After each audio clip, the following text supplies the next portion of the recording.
जय श्री राम।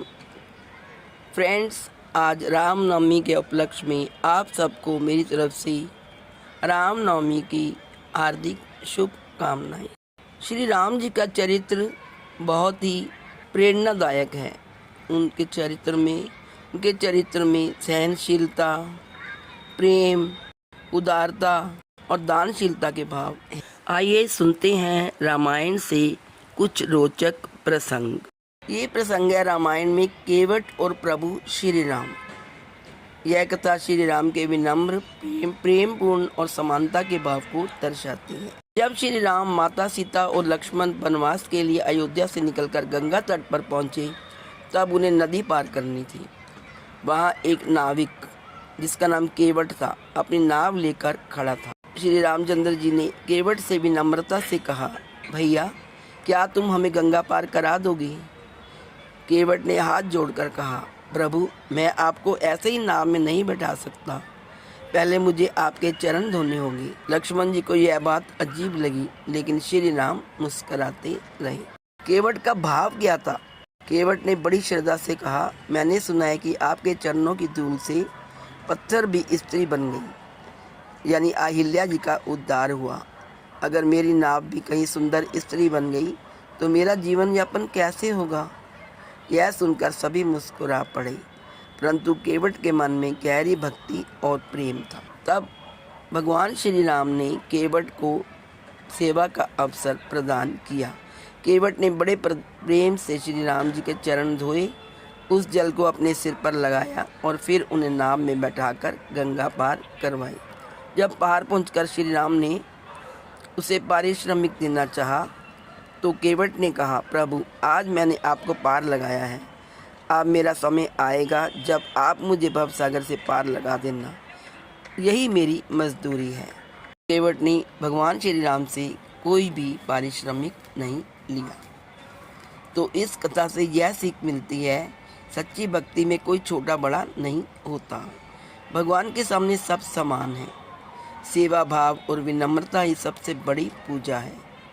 प्रेम से किया गया छोटा कार्य भी महान बन जाता है। श्री रामचंद्र जी का चरित्र हमें सिखाता है कि महानता शक्ति में नहीं, बल्कि विनम्रता और प्रेम में होती। दूसरा जो प्रसंग है दोस्तों, वो है कुंभकर्ण की नींद। रावण का भाई कुंभकर्ण अपनी विशाल काया और गहरी नींद के लिए प्रसिद्ध था। वह 6 महीने तक सोता रहता और फिर एक दिन जागकर भोजन करता था। यह उसकी तपस्या के फलस्वरूप मिला हुआ उसे वरदान। देवी सरस्वती के प्रभाव के कारण उसने ब्रह्मा जी से इंद्रासन यानी स्वर्ग के स्थान पर गलती से निद्रासन सोने का वरदान मांग लिया। इस गहरी नींद का उद्देश्य भारी तबाही मचाने से बचना भी माना जाता है। रावण ने युद्ध के समय उसे जगाया था। आइए जानते कुंभकर्ण की नींद के मुख्य तथ्य क्या है, क्यों उसने ऐसा वरदान मांगा। कुंभकर्ण ने ब्रह्मा जी की तपस्या की थी। जब वरदान मांगने की बारी आई तो इंद्र के अनुरोध पर देवी सरस्वती उसकी जीभ पर बैठ गई और उसने इंद्रासन की जगह निद्रासन मांग ली। वरदान के अनुसार वह 6 महीने तक लगातार सोता था और केवल एक दिन के लिए जागता था। जागने के दिन वह बहुत अधिक मात्रा में भोजन करता था और फिर सो जाता। रावण ने भगवान राम के खिलाफ युद्ध में मदद पाने के लिए उसे जगाया था, जिसके लिए उन्हें लाउडस्पीकर, हाथी और ड्रम का उपयोग करना पड़ा था। कुछ मान्यताओं के अनुसार कुंभकर्ण रावण के अत्याचारों का भागी नहीं बनना चाहता था, इसलिए उसने नींद में रहना बेहतर समझा। लक्ष्मण जी का 14 वर्षों तक ना सोना। जब भगवान राम वनवास गए तो उनके साथ लक्ष्मण जी ने भी वनवास का संकल्प लिया। उन्होंने 14 वर्षों तक अपनी नींद का त्याग किया ताकि वे अपने भाई राम और सीता की सेवा कर सकें। इस प्रसंग से हमें पता चलता है कि दोनों भाइयों में, लक्ष्मण जी और रामचंद्र जी में अटूट प्रेम था।